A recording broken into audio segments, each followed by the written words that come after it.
بنیادی مراکز صحت کے نظام کو مضبوط بنایا جا رہا ہے۔ وفاقی وزیر صحت مصطفیٰ کمال کا اسلام آباد میں تقریب سے خطاب اور کہا، ہم نے اسلام آباد جی بی آزاد کشمیر میں صحت سہولت پروگرام بحال کیا۔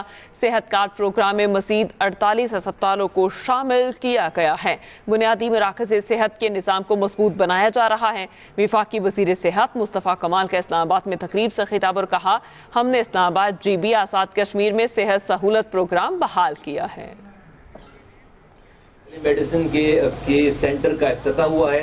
دنیا بھر میں جو نظام ہے ہیلتھ کیئر کا، اس کے 3 درجے ہیں: پرائمری کیئر، سیکنڈری کیئر اور ٹرشری کیئر۔ ٹرشری کیئر میں بہت کم لوگ جاتے ہیں جن کو بہت ایمرجنسی، آپریشن کرانا ہو، سرجری کرانا ہو، ایکسیڈنٹ ہو گئے۔ یہ جو نزلہ، کھانسی، بخار، پریگننسی، بچے کی بیماری، یہ سب کچھ جو ہے وہ اس طرح کے لوکل سینٹر میں ہوا کرتا ہے سارا کام۔ ٹیکنالوجی کے ذریعے ڈاکٹر جو ہے وہ قطر میں بیٹھی ہوئی ہیں، یہاں پر مریض کو جو ہے وہ جو ایک اسٹاف کو انہوں نے ٹرین کر دیا ہے سارا، اور ٹرین کر کے وہ جب یہاں پر ان کے وائٹلز لیتی ہیں تو وہ قطر میں اپنی اسکرین پر دیکھ رہی ہے۔ وہ جب وہاں سے دوا لکھتی ہیں ڈاکٹر صاحبہ تو دوا کی پرچی یہاں نکلتی ہے آ کے، اور مریض کا علاج ہو جاتا ہے۔